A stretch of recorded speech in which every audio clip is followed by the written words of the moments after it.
Good morning, students. I am Dr. Indramal Goyal. Today, we will discuss basic concepts of accounting of not-for-profit organization, particularly known as NPO.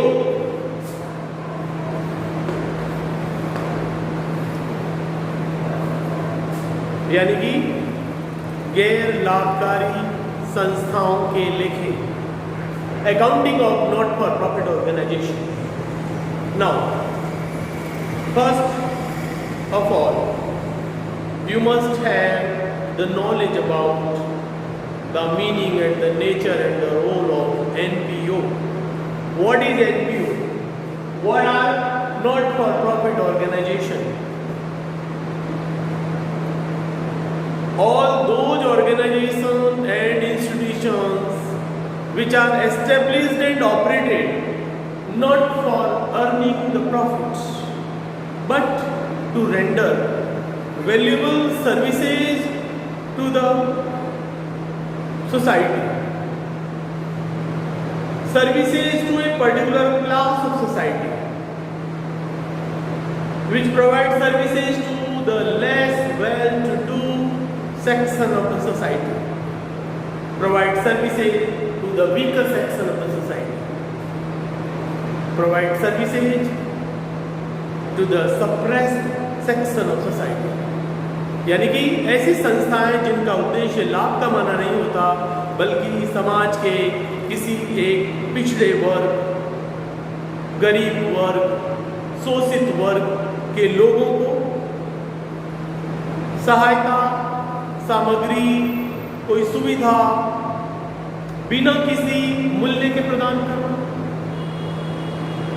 Concessional rate पर प्रदान करना, जिससे कि उनका भी सामाजिक आर्थिक स्तर बना रहे, उन्नत किया जा सके. There are so many organizations and institutions which have been established and operated by some affluent section of the society, and they work for development of spiritual and religious aspects. They work for development of the economic and social aspect of the people, and they work for the benefit of a particular class of society. There are so many sections of society which need to be preserved, promoted and protected, either by the government or by the NGO, NPO. NGO and NPO are established by some people of the society who have the sense of service towards humanity, towards society and towards the community. In our country like India, it is primarily the responsibility of the government to provide all-round assistance to all the weaker sections of the society. But the resources of the government are also limited. That is why the government also encourages NPO. Government encourages the rich section of the society. Rich section of the society are a part of society which have adequate financial resources which is more than their own requirement. In this case, I would like to explain the need of the human being in their lifespan. There are 5 needs of the human being, which include basic need, that is the food, shelter and clothing.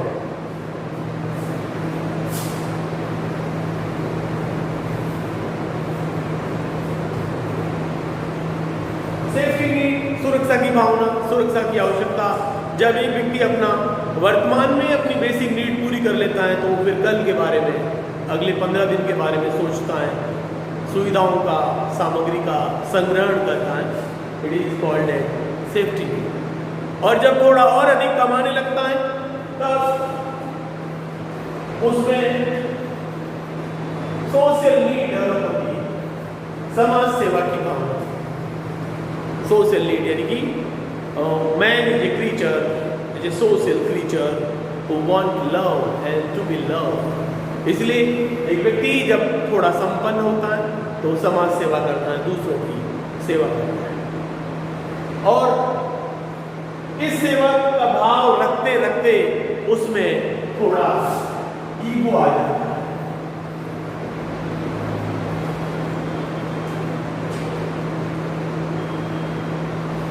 और ये एक नई need develop हो जाती है, that is the ego and esteem need. यानी कि एक व्यक्ति ये चाहता है कि all the people of the society recognise him, उसे ड्यू रेस्पेक्ट मिले। तो ये ईगो एंड एस्टीम नीड कहलाती है। और उसके बाद में लास्ट में होती है सेल्फ एक्चुअलाइजेशन।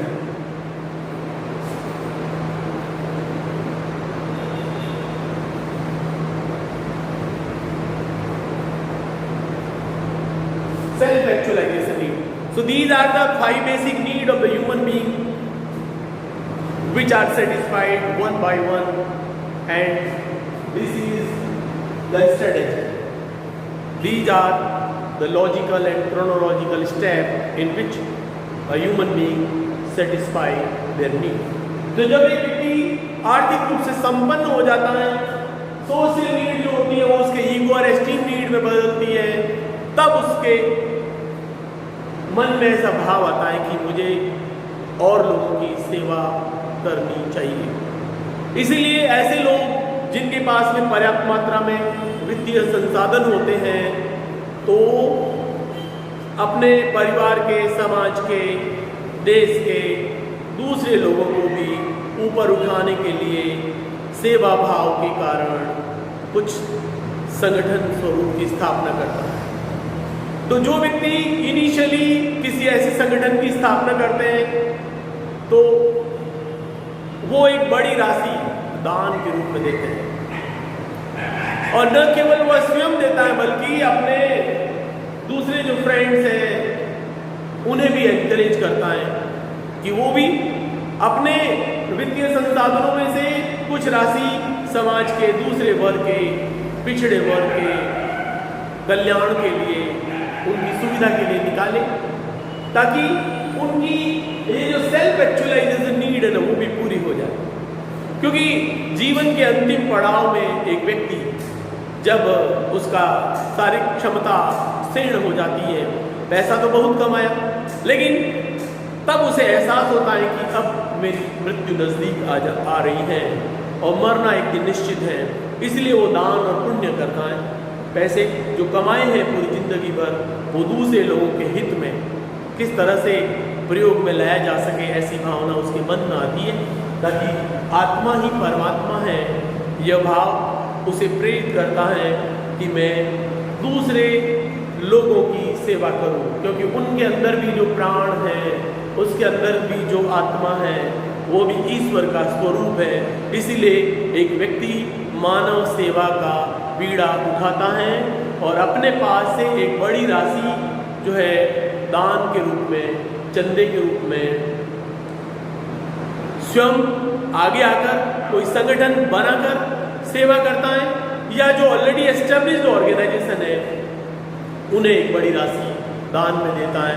तो वे सारी संस्थाएं जिनका उद्देश्य लाभ कमाना नहीं होता है, बल्कि समाज में लोगों का सामाजिक, आर्थिक, राजनीतिक या नैतिक और आध्यात्मिक स्तर को उन्नत बनाना होता है, जिससे कि वो भी समाज में विकास की एक धारा के साथ जुड़ जाएं और इस तरह से हमारे देश में जो है सोशल बैलेंसिंग, इकोनॉमिक बैलेंसिंग बने, डिसेंट्रलाइजेशन ऑफ इकोनॉमिक पावर बने, ऐसा उनका विश्वास होता है।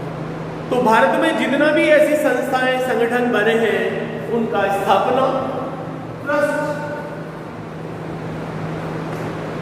फॉर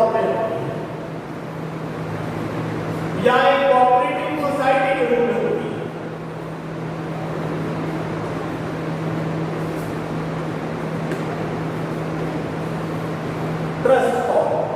ट्रस्ट यानी कि प्रन्यास, हिंदी में बोलते हैं प्रन्यास स्वरूप।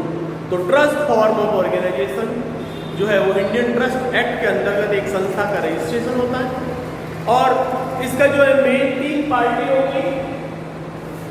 पहला है मेकर ऑफ द ट्रस्ट, जो ट्रस्ट बनाता है वो व्यक्ति मेकर कहलाता है, और फिर ट्रस्ट बनाने के बाद में वो उसको आगे से आगे संचालित नियमित रूप से होता रहे, उसके लिए वो कुछ और लोगों को भी एनकरेज करता है, उस ऑर्गेनाइजेशन का मेंबर बनाता है, वो ट्रस्टी कहलाता है। और जिन लोगों की सहायता के लिए बनाया जाता है they are called as beneficiary, तो वो होता है बेनिफिशियरी।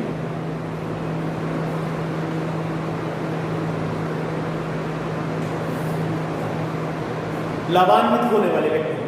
तो ट्रस्ट फॉर्म ऑफ ऑर्गेनाइजेशन संगठन का एक विशिष्ट स्वरूप है।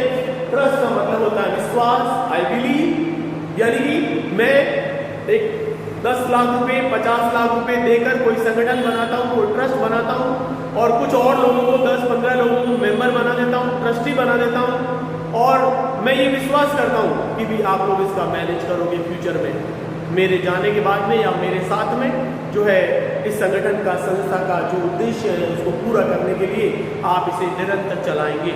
तो ये तो हो गया मेकर ऑफ ट्रस्ट, जो उसके फ्रेंड्स हैं वो हो गए ट्रस्टी और बेनिफिशियरी। तो बेनिफिशियरीज कौन व्यक्ति होते हैं? समाज का एक गरीब वर्ग जो कोई हमारी बेसिक जो नीड है वो पैसे लेकर पूरी नहीं कर पाता, तो ऐसे लोगों को फिर मुफ्त में देना पड़ता है या एकदम कंसेशनल रेट पे देना पड़ता है ताकि वो भी उस वस्तु का उपभोग करके अपना जीवन यापन कर सके। तो समाज आर्थिक रूप से कमजोर व्यक्ति के साथ साथ कुछ ऐसे व्यक्ति होते हैं जिनको दूसरे लोगों के सहारे की, सपोर्ट की, उनका मनोबल बढ़ाने की जरूरत होती है और ऐसे में क्या हो सकता है?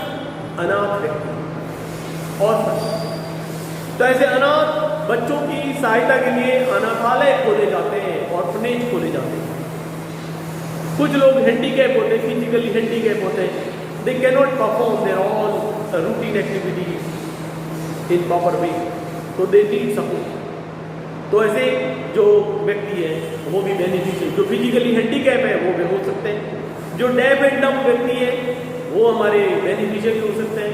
विडो, विधवाएं, समाज में ऐसी महिलाएं जिनके हस्बैंड की अर्ली एज में डेथ हो गई है, वो विधवा हो गई है, तो उनको भी लोग हेय दृष्टि से देखते हैं। ऐसा ना हो, उन्हें भी कोई काम मिले, उन्हें भी दैनिक उपभोग की सारी आवश्यकताएं, सुविधाएं मिले।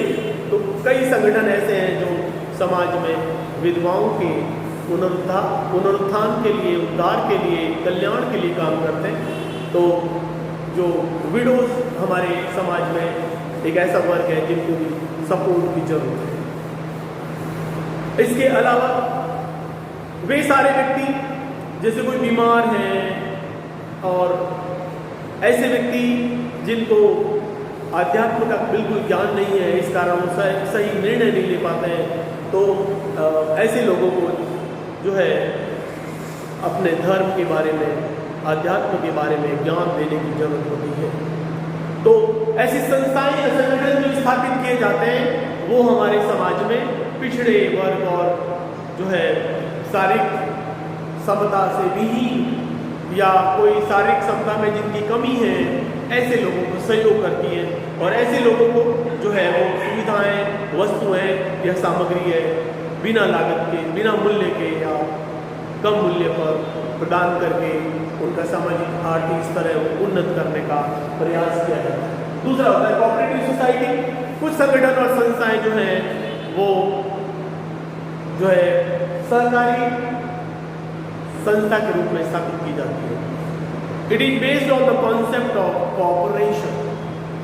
तो इसलिए प्राय ग्रामीण क्षेत्रों में देखेंगे आप हर कार्य के लिए कोऑपरेटिव सोसाइटी बनी होती है। किसानों की कोऑपरेटिव सोसाइटी होती है, फाइनेंस के लिए फाइनेंशियल कोऑपरेटिव सोसाइटी होती है। तो ये कोऑपरेटिव सोसाइटी भी मेंबर्स मिलकर बनाते हैं, सभी मेंबर्स कंट्रीब्यूट करते हैं। जो ज़्यादा पैसे वाले हैं वो ज़्यादा कंट्रीब्यूट कर देते हैं, जो कम पैसे वाले हैं 100 रुपये, मिनिमम 50 रुपये, 2000 रुपये का एक शेयर ही खरीदते हैं। और जो लोग ज़्यादा पैसे वाले हैं वो 10, 50, 100, 1000 शेयर खरीद लेते हैं। लेकिन इसमें ये विशेषता है कि एक व्यक्ति का एक ही वोट देने का अधिकार होता है, उस कोऑपरेटिव सोसाइटी का चेयरमैन और ट्रेजरर और सेक्रेटरी आदि का चुनाव, ऑफिस बेयरर का चुनाव करने के लिए। तो ये ट्रस्ट फॉर्म में या कोऑपरेटिव सोसाइटी के स्वरूप में ना एनपीओ की स्थापना होती है। और इनका ऑब्जेक्ट क्या हो गया? इनका ऑब्जेक्ट है development of education, development of the social and religious aspect, spiritual aspect. तो अब ये संस्थाएं, इनका जो है बुक्स एंड अकाउंट्स इनको भी मेंटेन करना पड़ेगा, बिकॉज ये संस्थाएं अपना जो वित्तीय संसाधन है वो दान और चंदे के रूप में, प्रवेश शुल्क के नाम से, आजीवन सदस्यता शुल्क के नाम से इकट्ठा करती है। तो इनको भी अपना अकाउंटिंग रखनी पड़ती है, क्योंकि जो व्यक्ति कोई दान देता है तो वो चाहता है कि उसके पैसे का सदुपयोग सही व्यक्ति तक सही सहायता पहुंचे, कोई ट्रस्ट में डिस्ट्रस्ट ना कर पाए। इसीलिए ऐसी संस्थाओं को भी जो है ना बुक्स एंड अकाउंट्स रखना जरूरी होता है। तो what are the books to be maintain by the NPO? तो बुक्स जो मेंटेन करनी होती है, बुक्स टू बी प्रिपेयर्ड, इसमें सबसे पहला है cash book. Number 2 is members register।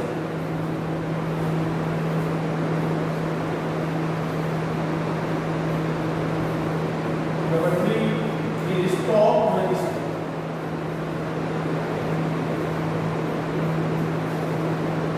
Number 4 is memorandum register।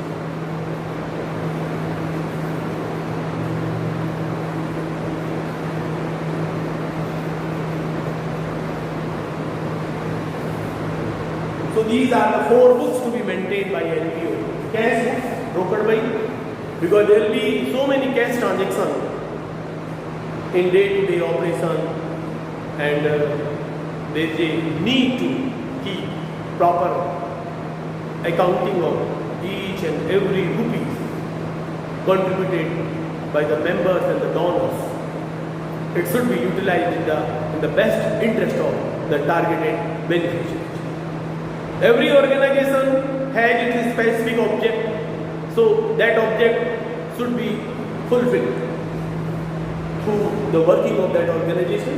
So cash book is to be properly maintained, so that if any member or the trustee want to know whether the money given by them is being properly utilized or not, they can refer to the cash book. So it is basic book of accounting, brokered by, जिसमें सारे रोकड़ी व्यवहार, लेन then का हिसाब date wise, month wise रखा जाता है। दूसरा है members register. You know, in case of not for profit organisation there are some trustees and there are so many donors. The trustees are donor, the members are also donor, and it is not necessary for the temporary member to contribute every month, every year, but they certainly give some money for the welfare of others. तो इसलिए members register यानी कि सदस्यों का register, जिसमें सारे जितने भी लोग ट्रस्टी है, जितने लोग मेंबर हैं उस एनपीओ के, उनके नेम एंड एड्रेस, उनका डेट ऑफ ज्वाइनिंग, उन्होंने कब कितना डोनेशन दिया, कब कितना सब्सिशन दिया, कब कितना स्पेशल डोनेशन दिया, कितने मेंबर्स हैं वो लाइफ लॉन्ग मेंबर्स हैं, वो सारा हिसाब रखा जाता है। तो ये मेंबर्स रजिस्टर, सदस्यों का register, it consist of the detail regarding every member about their transaction with that NPO. Stock register, third one is stock register, सामग्री का हिसाब किताब का रजिस्टर, यानी कि कोई भी संगठन होता है, चाहे एक स्कूल है, एक कॉलेज है, एक हॉस्पिटल है, एक ट्रस्ट है, एक स्पोर्ट्स क्लब है, एक रिलीजियस एंड चैरिटेबल ट्रस्ट है, उन सब संस्थाओं को अपना एक उद्देश्य पूरा करने के लिए कई प्रकार के अलग अलग सामग्री और संपत्तियों की जरूरत होती है। तो in stock register we record the date of purchasing different type of material, assets, items, and their depreciation, their write down value, their consumption, their closing balance after a certain time। तो वो stock register जिसमें सभी प्रकार के संपत्तियों और सामग्री का क्रय, उपयोग, वितरण और अंतिम शेष का हिसाब रखा जाता है, so that it can also be checked. Keeping the proper record of the stock and assets is also one of the important aspects of accounting. The stock register can also be presented before the members to verify the object of the organization, to what extent the NPO has served to the society. तो हमारा उद्देश्य पूरा हो रहा है या नहीं, इस बात से पता लग जाता है कि हमने कब कितना सामान खरीदा, कब कितना वितरण किया, किसको किया, ये सारा stock register. For the members memorandum register या मेमोरेंडम हिंदी में बोलते हैं स्मरणार्थ बही, एक ऐसा रजिस्टर जिसमें एक एनपीओ की होने वाली मीटिंग्स का एजेंडा और मीटिंग को अटेंड करने वाले मेंबर्स के नाम, मेंबर्स द्वारा क्या सजेशन दिया गया, क्या कंप्लेन लॉन्च की गई, उस पर क्या एक्शन लिया गया एग्जीक्यूटिव कमेटी के द्वारा, ये सारी बातें मेमोरेंडम रजिस्टर में लिखी जाती है। इसे बोलते हैं स्मरणार्थ बही, ताकि अगर कहीं कोई डिस्प्यूट हो तो हम ये देख सकें कि हमने क्या निर्णय लिया था, कितने लोगों ने किसी काम को करने या नहीं करने या कार्य करने के तरीके के बारे में अपने क्या विचार दिए थे, वो सब लिखा जाता है। और फिर अगली मीटिंग जब होती है तो देखा जाता है to what extent the trust or the organization had executed the previous decision and it has fulfilled its obligation towards the beneficiaries or not। तो ये books to be maintained। और उसके बाद में जो है accounts to be prepared, या उससे पहले हमें source of financial resources के बारे में डिस्कस करना चाहिए। एक एनपीओ को किस किस नाम से और कितना कैसे आय प्राप्त होती है, what are the sources of income of NPO.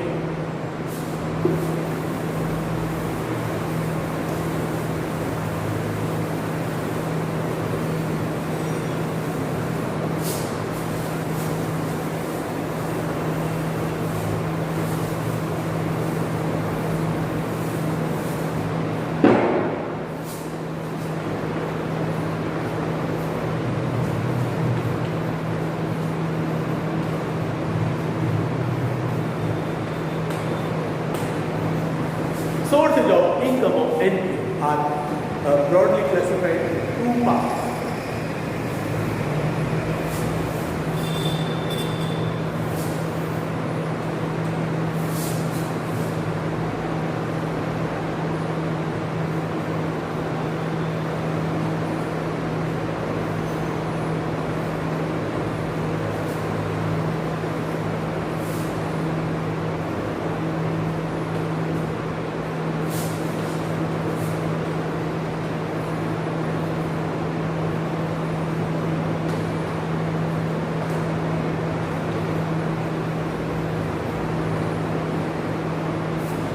It is broadly classified into two parts: sources of income of revenue nature and sources of income of capital nature.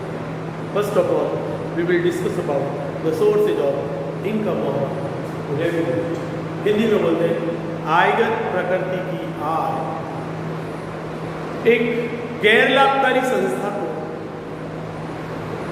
विभिन्न प्रकार की ऐसी आय प्राप्त होती है जो कि हर साल उन्हें मिलती है। Income which is recurring in nature, which is earned and received during the normal course of the functioning of the NPO is called as income of revenue nature. तो आयगत प्रकृति की आय ऐसी आय जो निरंतर प्राप्त होती है, प्रतिवर्ष प्राप्त होती है। उसमें सबसे पहले इनके एग्जाम्पल हैं।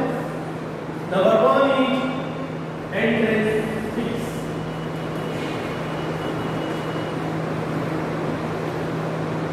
Number 2 is subscription। Number 3 is donation।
एक एनपीओ को मिलने वाली आयगत प्रकृति की आय जो प्रतिवर्ष मिलती है, उनमें सबसे पहला एंट्रेंस फीस यानी कि प्रवेश शुल्क।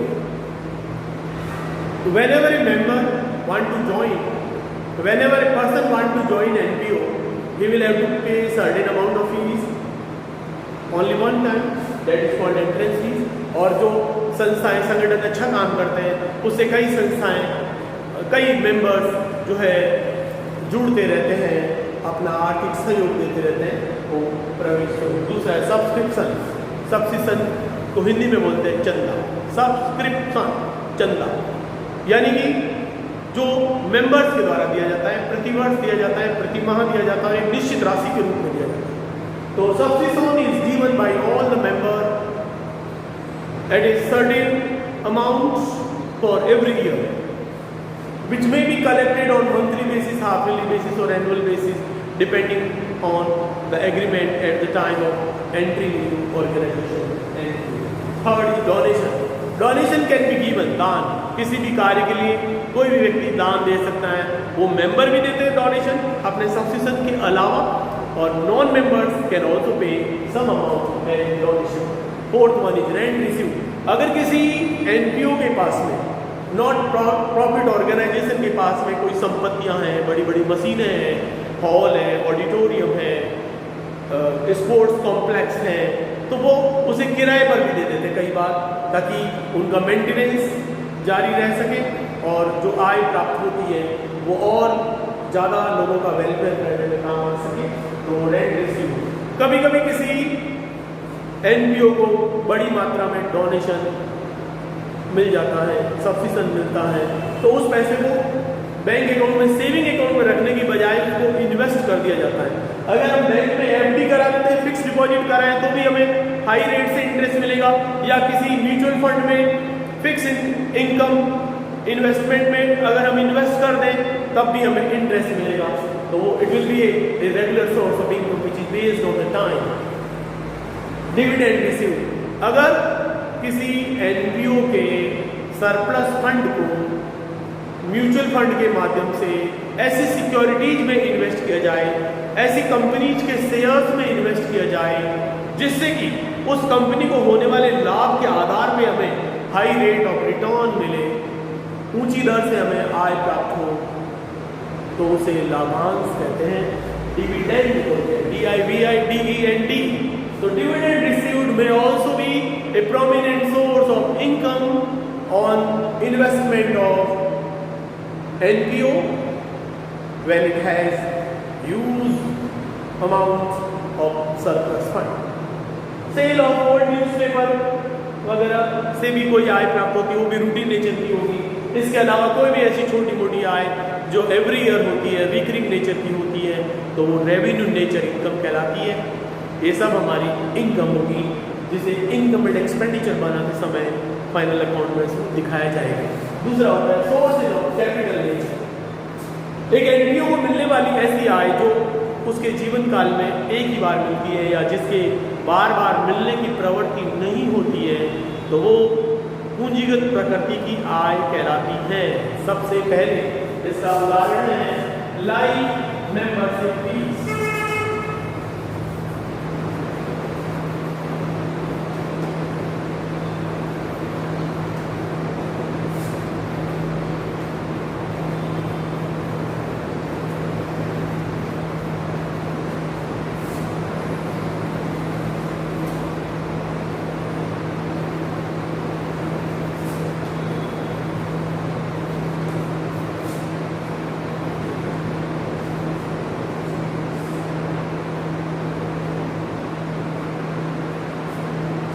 First of all, life membership fees. As the name indicates, it is paid by one member only one time throughout his lifespan for becoming the member of that NPO. So it is a source of capital nature income. It is added in the capital fund of the NPO. दूसरा है special donation, विशेष दान। When the donor has specified the purpose for which the amount of his donation is to be used by the office bearer of the NPO, then it is called a special donation। जैसे donation for library building, donation for construction of the swimming pool, donation for purchase of a special equipment or machinery to serve to the members, to the beneficiaries in the better way, तो वो हमारा विशेष दान कहलाता है। Endowment fund, जब एक member के द्वारा, डोनर के द्वारा कोई ऐसा फंड दिया जाता है कि मैं एक बिग अमाउंट दे रहा हूँ, इसके ब्याज से प्राप्त होने वाली आय से जो है कुछ बच्चों को पुरस्कार दिया जाए या स्कॉलरशिप दी जाए, तो वो फंड हमारे कैपिटल नेचर का फंड कहलाएगा। उस एंडोमेंट फंड को भी बैलेंस शीट में लाइब्रेरी साइड में अलग से लिखा जाएगा, और जो भी पैसा मिलेगा उस पर्टिकुलर एक्टिविटी के लिए, तो उस फंड में उसको ट्रांसफ़र कर दिया जाएगा और ये हमारा कैपिटल नेचर की इनकम होगी। यदि